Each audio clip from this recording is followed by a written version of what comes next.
such as Maoerduo cat's ears. If you're eager to eat some cat's ears, hit that like.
Time for brunch after another morning of waking up super early and another morning of gorgeous sunrise and lotuses around the West Lake here in Hangzhou.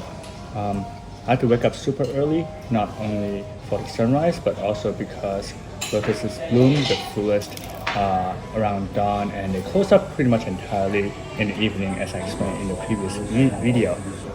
In that previous video, I also introduced this unique Hangzhou breakfast and snack called 葱包会.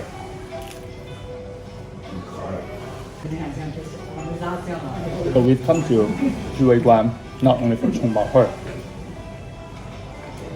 but also for other Hangzhou delicacies such as Maoerduo cat's ears. If you're eager to eat some cat's ears, hit that like. Yes, you heard that right. Cat's ears. No, your brain's not thinking straight. I'm not talking about oracles of felines. Cat's ears or Maoerduo are a type of noodles similar to the Italian orecchietti or capitelli, because they are little noodles shaped like shells or ears. Regarding its origin story, the most popular version involves a fanciful encounter between Qianlong Emperor of Qing Dynasty and the eureka moment of some fishermen.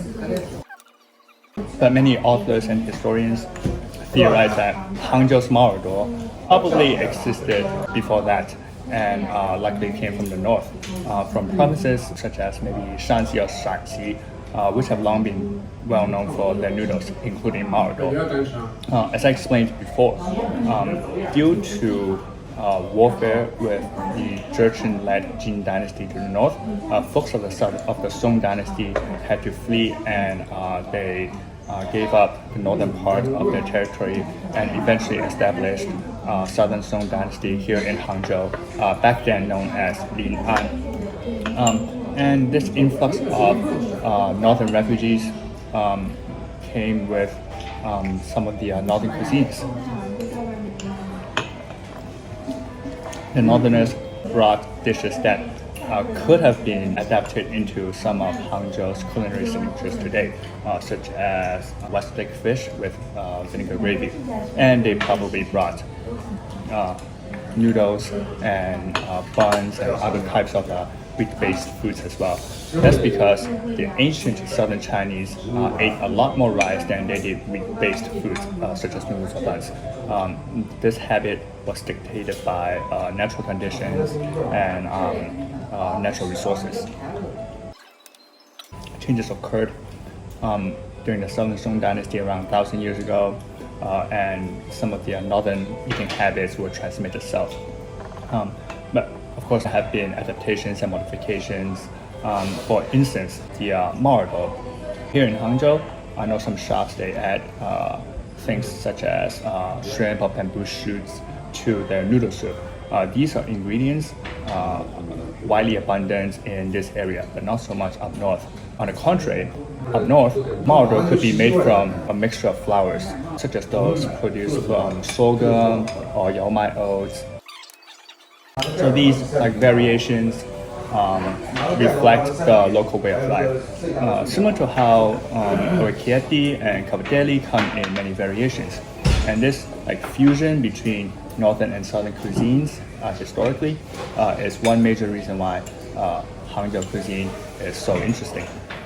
That being said, this is southern China, so rice still reigns supreme, including sticky rice, which is why foods such as sticky rice lumps and cakes are widely present on the menus. 知味观 has been around for over a century. It is a formal, time-honored brand of China, and it is best known for its Maoerduo, cat's ears, and the various pastries and buns. I would suggest giving those the priority if stomach space is limited. But let me interject here for a second. Shown here in the steamer are xiaolongbao, or small steamer buns at Jiweiguan. Notice how they resemble little pouches due to lack of tension in the soft, thin wrapper made from unleavened dough. These Hangzhou xiaolongbao are often confused with those from Shengzhou, a city administered by neighboring Shaoxing. Shown on this pink plate are Shengzhou buns. Notice how they're puffy and round like little snowballs due to wrapper made from leavened dough. This confusion between the two buns exists even among us Chinese because allegedly many Shengzhou xiaolongbao merchants market their products as Hangzhou buns. Now you know how to identify the real McCoy. But the menu here is teeming with other local delicacies. So please sample as many as you can because Hangzhou is a fantastic city for foodies. So come and see the real beautiful China when it's feasible. Come to Hangzhou and feast. 再见。